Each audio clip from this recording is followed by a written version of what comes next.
Hello friends, मेरा नाम है सिद्धार्थ और आप देख रहे हैं हमारा show not so serious Sunday. यहाँ हम बात करते हैं हफ्ते भर की झक्कास से लेकर बकवास खबरों के बारे में। भाई दोबारा नहीं देखा जाएगा ये, कसम से अब की बार से थिएटर ही नहीं जाऊंगा, चाहे पिक्चर का पोस्टर अच्छा लगे चाहे ट्रेलर से अच्छा लग जाए। खैर ट्रेलर तो इसका अच्छा भी नहीं लगा था। इस हफ्ते जो सबसे बड़ी और सबसे बेकार खबर रही ना, वो ये रही कि इन भाई साहब की पिक्चर रिलीज हो गई।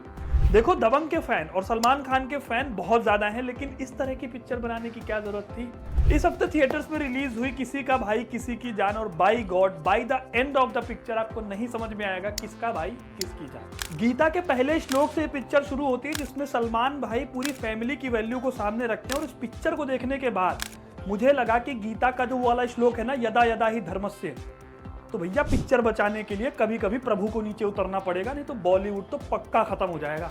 इस मूवी में कुल जमा 4 भाई हैं, उनकी 4 अलग अलग प्रेमिकाएं हैं, और इसके बाद 4 बुजुर्ग हैं और साउथ इंडिया के कुछ एक्टर्स हैं। इन्हीं को मिला जुलाकर पूरी स्टोरी की कहानी बनाई गई है। और ये कहानी कहाँ से शुरू होती है, ये कैरेक्टर्स कौन है और कहाँ से कैरेक्टर आके आगे जाकर क्या करते हैं, किसी को कुछ नहीं पता। बस कहानी चलती जाती है सलमान खान के दम पर, और वो भी इस फिल्म में कुछ एक डायलॉग्स में अच्छे दिखते हैं। बाकी पूरी की पूरी मूवी इन्होंने ऐसे बनाई है, मतलब वीएफएक्स का इतना घटिया इस्तेमाल, एक पंच में भाई साहब जाके पूरी की पूरी बिल्डिंग गिरा दे रहे हैं। और ये एक्शन देखने के बाद हमें लगता है कि हम बॉलीवुड पर यकीन करें। इस मूवी में भी भाई सिंगल हैं, और इनके साथ साथ इनके तीनों भाई सिंगल हैं, क्योंकि जब तक भाई शादी नहीं करते, जो कि सबसे बड़े भाई हैं, तब तक ये लोग भी शादी नहीं कर सकते। और ये लोग शादी करना चाहते हैं, इसी वजह से चाहते हैं कि सलमान भाई की शादी हो। पूरी कहानी इसी में गड्ढम गड्ढ होकर चलती रहती है। और इन्हीं के मोहल्ले में एक लड़का रहता है, यानी कि इस फिल्म का विलेन, जो कि है विजेंद्र सिंह।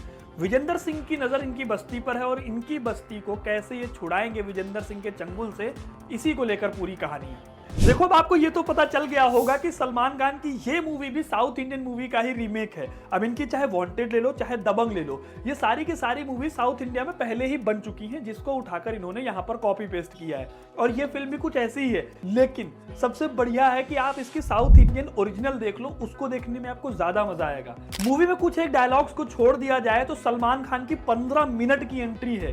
15 मिनट तक ऑडियंस कैसे ताली बजाएगी, ये तो फरहाद सामजी भी जानते। अरे हाँ, फरहाद सामजी जो इस पिक्चर के डायरेक्टर हैं, मुझे लगता है कि उन्होंने ठेका ले रखा है कि जितने भी प्रोफाउंड एक्टर्स हैं उन सब का करियर वो बेड़ा गर्क करेंगे। अब सोच कर देखो कि इतनी सारी फ्लॉप फिल्में देने वाले आदमी को आज भी इंडस्ट्री में बहुत अच्छे से काम मिल जाता है। खैर छोड़ो, मेरी फ्रस्ट्रेशन ऐसे ही निकलती रहेगी, क्योंकि बॉलीवुड में घटिया पिक्चर जब बनती मेरा खून खौल जाता है। अभी हम अगर आपको बताएं तो ये आपके रिस्क के ऊपर है कि आप कितना मेंटल टॉर्चर झेल सकते हो इस पिक्चर को देखने के लिए।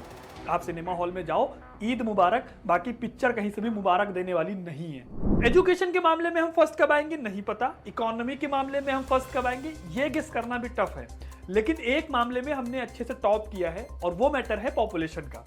इंडिया ने चाइना की पॉपुलेशन को पीछे छोड़कर लिस्ट में टॉप कर लिया है। हम फिलहाल 30 लाख से भी ज्यादा नंबर्स के साथ चाइना से आगे हो गए हैं। अब ये डेटा आपको डरा भी सकते हैं और आपको खुश भी कर सकते हैं, डिपेंड करता है कि आप इसे सोचते किस तरह से। अब देखो, अगर पॉपुलेशन के बढ़ने का फायदा देखोगे तो हमारे यहाँ वर्किंग पॉपुलेशन होगी जो काम कर सकती है, क्योंकि आपके पास अपॉर्चुनिटी होगी कई सारे सेक्टर्स को डेवलप करने की, और उन सेक्टर्स में लेबरर्स को डिप्लॉय करके एम्प्लॉयमेंट देने की। तो सबसे बड़ी प्रॉब्लम ये होती है कि आपके देश में जो रिसोर्सेज होते हैं उन पर प्रेशर पड़ता है। मतलब आप ऐसे समझो कि खाने की किल्लत, हेल्थ के इंफ्रास्ट्रक्चर जैसे कि अस्पताल से लेकर डॉक्टर्स तक की दिक्कत, और एजुकेशन से लेकर नौकरी देने तक की दिक्कतें, ये सब मिलाकर इकोनॉमी को वीक कर सकती है। यानी कि जिस पॉपुलेशन को फायदा समझकर हम अपनी छाती ठोक रहे थे, वही पॉपुलेशन इन सारे चैलेंजेस की वजह से छाती पीटने पर मजबूर कर देगी। और हमारे देश में जिस तरह से बेरोजगारी है, या फिर एजुकेशन से लेकर हेल्थ सेक्टर और गरीबी के हर डेटा में नंगा नाच होता है, उससे आप अपने आप कंक्लूजन निकाल सकते हो। लेकिन इसका मतलब ये बिल्कुल भी नहीं है कि कोई भी बहुत बड़ा हार्श स्टेप उठाकर हम अपनी पॉपुलेशन को कंट्रोल करने लगे। इसका बहुत बड़ा नुकसान भी हो सकता है। एग्जाम्पल के लिए आप चाइना को देखो। पहले चाइना को लगा कि उनके देश में पॉपुलेशन बहुत ज्यादा है, इसलिए उन्होंने वन चाइल्ड पॉलिसी अपनाई। लोगों को सरकारी स्कीम्स तक से बाहर निकाल दिया गया इस पर्टिकुलर पॉलिसी को फॉलो करने में। इससे चाइना में पॉपुलेशन कंट्रोल भी हो गई, लेकिन over the period of time उनके यहाँ वर्किंग फोर्स की कमी हो गई, और आज वहां पर ओल्ड एज पॉपुलेशन ज्यादा है बजाय के यूथ की। इसी वजह से अब चाइना में प्रॉपर अरेंजमेंट्स किए जा रहे हैं पॉपुलेशन को बढ़ाने के लिए। यहाँ पर 2 चाइल्ड पॉलिसी तो आई ही है, अब लड़कों और लड़कियों को क्वालिटी टाइम स्पेंड करने के लिए भी हॉलीडेज दिए जा रहे हैं। ऐसा नहीं है कि इंडिया ने अपनी पॉपुलेशन ग्रोथ को कंट्रोल नहीं किया है। इंडिया में भी पॉपुलेशन डिक्लाइनिंग ट्रेंड शो करता है, क्योंकि हमारे यहाँ पर अब ग्रोथ रेट 1.3% है और 2011 में ये 1.6% था। यानी कि भले ही हमने चाइना को पछाड़ा है, लेकिन हम भी अपनी बुक सुधार रहे हैं। बाकी आपको हमारी इस अचीवमेंट पर क्या लगता है, हमें कमेंट करके जरूर बताइए। अगली न्यूज है राहुल गांधी से रिलेटेड, जिनकी किस्मत उनका उतना ही साथ दे रही है जितनी किसी के करियर में 10th की मार्कशीट देती है। मुझे ऐसा लगता है कि राहुल गांधी बहुत जल्दी ही बढ़िया यूट्यूबर बन सकते हैं और हमारे नए कॉम्पिटिटर बन सकते हैं, क्योंकि रिसेंटली जो 2 साल की सजा उन्हें सुनाई गई थी उसके अगेंस्ट उन्होंने सूरत में अपील किया था और सूरत कोर्ट ने सीधे सीधे अपील रिजेक्ट कर दी। मतलब राहुल गांधी का अपनी पार्लियामेंट की मेंबरशिप वापस पाने का पहला स्टेप चला गया। सूरत कोर्ट में जहां इन्होंने अप्लाई किया था वहां पर डिसीजन सुनाने में टाइम भी नहीं लगा। जज आए और उन्होंने बस एक वर्ड कहा, डिसमिस्ड, यानी कि केस रिजेक्टेड। इसको लेकर बहुत अलग अलग रिएक्शन आए हैं। बीजेपी के अर्नब गोस्वामी मतलब कि संबित पात्रा का कहना है कि ऐसे बैकवर्ड क्लास को गाली देकर इन्हें लगा कि ये बच जाएंगे, जो कि नहीं हो पाया और ये फैसला गांधी परिवार के मुंह पर तमाचा है। वहीं दूसरी तरफ कांग्रेस का कहना है कि राहुल गांधी डरे नहीं है, बल्कि वो अपनी आवाज फिर से सबके सामने पुरजोर तरीके से रखेंगे। फिलहाल ये मामला अब जाएगा हाई कोर्ट में और वहां देखना होगा कि फैसला किसके फेवर में होता है, और तब तक के लिए राहुल गांधी की सांसदी सस्पेंडेड रहेगी। अब बढ़ते हैं हफ्ते भर के समाचारों की तरफ। कश्मीर के पुंछ के पास इंडियन आर्मी के जवानों पर टेररिस्ट ने अटैक कर दिया और इसमें 5 जवान शहीद हो गए और 1 जवान घायल हो गया। यह अटैक असल में तब हुआ जब इस एरिया में बहुत ज्यादा बारिश हो रही थी। आर्मी का कॉन्वॉय भीमबर गली से पुंछ की तरफ जा रहा था और इसी टाइम पर उनके ऊपर फायरिंग हुई और उसके बाद ग्रेनेड्स फेंके गए। यह अटैक इतना सडन था कि किसी को भी संभलने का मौका नहीं मिला और 5 जवान ऑन द स्पॉट शहीद हो गए। इस अटैक की रिस्पॉन्सिबिलिटी एक टेररिस्ट ऑर्गेनाइजेशन PAFF यानी कि पीपुल्स एंटी फासिस्ट फ्रंट ने ली है। ये ठीक वैसा ही ग्रुप है जैसा कि पाकिस्तान में जैश ए मोहम्मद है। फिलहाल पूरे एरिया में सर्च ऑपरेशन जारी है और आर्मी पूरी तबीयत से लगी हुई है इनका पता ठिकाना लगाने में। अब बढ़ते हैं अगली खबर की तरफ। ये भी खबर ट्रेजिक ही है। इस हफ्ते एक रैली बीजेपी के लिए सिरदर्द बन गई, क्योंकि इस रैली में कुछ बहुत ट्रेजिक हो गया। एक तो यहाँ बहुत तेज गर्मी बढ़ गई है, मतलब टेम्परेचर ऐसे बढ़ गया है जैसे किसी ने बगल में आग लगाकर बिठा दिया गया हो और उठने भी नहीं दे रहा। हुआ ये कि महाराष्ट्र में एक रैली हो रही थी। इस रैली में आए थे अमित शाह और एकनाथ शिंदे, जो कि महाराष्ट्र के सीएम हैं। अब इस रैली में बहुत ज्यादा भीड़ थी और गर्मी और भीड़ की वजह से यहाँ कई लोगों की तबीयत खराब हो गई। इसमें से 11 लोगों की मौत हो गई और कई 100 लोग अस्पताल में एडमिट हुए क्योंकि उनकी हालत खराब थी। अब मामला फिलहाल सीरियस है और ये बीजेपी के इलेक्शन में बैकफायर भी कर सकता है। लेकिन मुझे एक बात बताओ, इस रैली में करीब 2 मिलियन लोग शामिल हुए थे और दूर दूर तक लोग ही लोग थे, जिनके ऊपर कोई शेड नहीं थी और इस टाइम पर लू चली और लोगों की तबीयत खराब हो गई। वैसे इस साल इंडिया में हीट वेव्स को लेकर वेदर डिपार्टमेंट ने भी वार्निंग जारी की है और इसके बारे में आप पूरी डिटेल इस वीडियो के साथ समझ सकते हो। फिलहाल हीट वेव से बचने के लिए अपना ध्यान रखो और खुद को डिहाइड्रेट होने से बचाओ। खूब पानी पियो और खूब सारा जूस पियो। इंडिया के शहरों को आलसी बनाने वाली ऐप ब्लिंकिट के डिलीवरी पार्टनर्स ने स्ट्राइक कर दी, क्योंकि ब्लिंकिट बेसिकली बेशर्मी पर उतर आया था। जितने रुपए की एक बड़ी गोल्ड फ्लेक आती है, ब्लिंकिट ने अपने यूजर्स के लिए उतने ही रुपए डिलीवरी की फीस कर दी थी। अब जो इस ऐप के यूजर्स हैं उनके लिए तो ये बेस्ट है, क्योंकि उन्हें डिलीवरी कम पैसे में मिल जाएगी। लेकिन वो लोग जो आपके घर तक सामान लेकर आते हैं उनके लिए बहुत बड़ा चैलेंज हो गया, क्योंकि पहले जो इनको 25 रुपए मिलते थे हर डिलीवरी के, वो ऐसे ही कम थे। अब इसे भी 15 रुपए कर दिया गया। कोई बड़ा एडिशनल पर्क या फिर फैसिलिटी इन्हें दी नहीं जाती थी और ऊपर से 10 तरह के रिस्ट्रिक्शन और लगे होते हैं। इसी वजह से ब्लिंकिट के डिलीवरी पार्टनर्स ने स्ट्राइक की, जिसका बहुत खास रिजल्ट नहीं निकला। लेकिन एक बात लोगों को बहुत अच्छे से समझ में आ गई होगी कि ऐसे ऐप से बहुत अच्छा है कि आप मार्केट में जाके खरीदारी करो, ताकि आपको ज्यादा से ज्यादा फ्रेश माल मिल सके। अब बढ़ते हैं अगली खबर की तरफ, जो है लद्दाख से।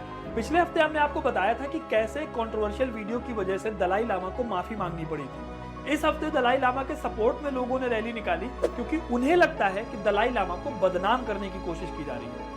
अब देखो, जो वीडियो वायरल हुआ उसे अगर देखोगे तो सीधे तौर पर तुम्हारा भी दिमाग खराब हो जाएगा।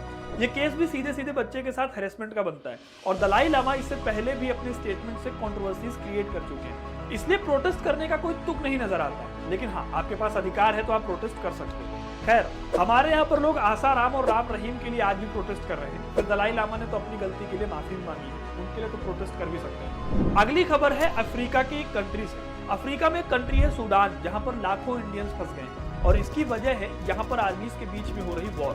बेसिकली सूडान में पैरामिलिट्री फोर्स है जिसका नाम है रैपिड सपोर्ट फोर्स, यानी कि RSF, ना कि RSS। इस पैरामिलिट्री फोर्स को यहाँ की आर्मी का पार्ट नहीं मानती। बेसिकली लड़ाई इसकी है कि असली कौन है। अब एक तरफ RSF है जिसका कहना है अबे मेरे को तो अंदर लो। दूसरी तरफ आर्मी है जिसका ये कहना है कि हमको कुछ नहीं पता। इसी वजह से दोनों के बीच लड़ाई चल रही है, वो भी कहीं और नहीं बल्कि सूडान की कैपिटल खार्तूम में। अब दोनों आर्मीज के बीच लड़ाई हो रही है, सैकड़ों लोग मारे गए हैं और कई सौ लोग घायल हैं। इसी बीच यहाँ रहने वाले इंडियंस भी परेशान हैं। इंडियन एम्बेसी की तरफ से एडवाइजरी जारी की गई थी कि इंडियंस अपने घरों में रहें और बाहर ना निकलें। अभी फिलहाल 4000 इंडियंस हैं जो सूडान में रह रहे हैं और भारत सरकार पूरी तैयारी कर रही है कि उनको सूडान से वापस लाया जाए। बाकी आगे क्या होता है देखते हैं। अब बढ़ते हैं हफ्ते की सबसे अजीब खबरों की तरफ। मूवीज में कोई मरा हुआ हीरो वापस आ जाता है या फिर जब सास भी कभी बहू में बार बार मिहिर मर के वापस आ जाता था तो कूल लगता था, लेकिन एमपी में एक फैमिली का मेंबर जब मरने के बाद वापस आ गया तो सबके लिए शॉकिंग था। इतना शॉकिंग था कि जैसे उन्होंने भूत देख लिया हो। यह है एमपी के रहने वाले कमलेश पाटीदार। 35 साल के कमलेश को 2 साल पहले कोविड की वजह से गुजरात के एक अस्पताल में एडमिट किया गया। यहाँ के डॉक्टर्स ने उन्हें डेड डिक्लेयर कर दिया।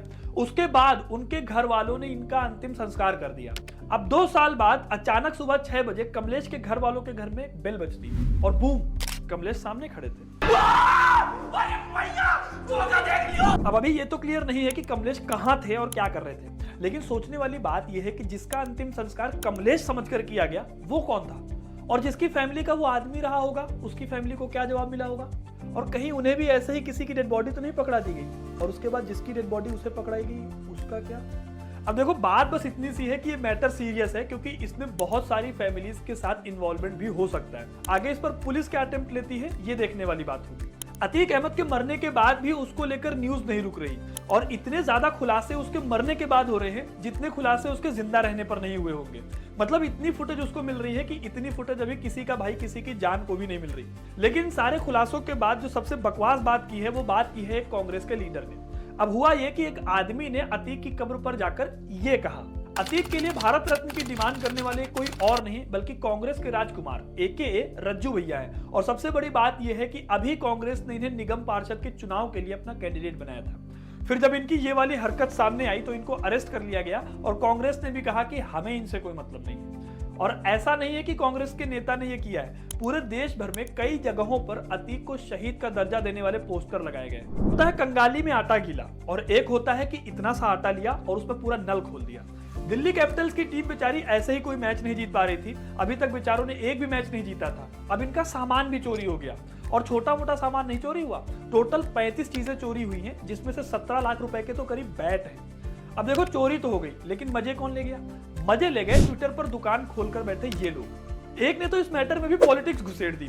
उसने बोला कि भाई चोरी कैसे हो सकती है, मनीष सिसोदिया तो जेल में बंद है।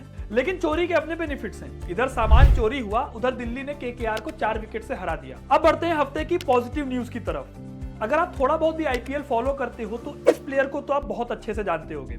यह है रिंकू सिंह। KKR की तरफ से इन्होंने 5 छक्के लगाकर एक ही ओवर में मैच जिता दिया था और इसके बाद से हर कोई रिंकू सिंह का फैन है। लेकिन यह खबर सुनने के बाद आप रिंकू सिंह के सिर्फ फैन नहीं रहोगे बल्कि उनके लिए रिस्पेक्ट और ज्यादा बढ़ जाएगी।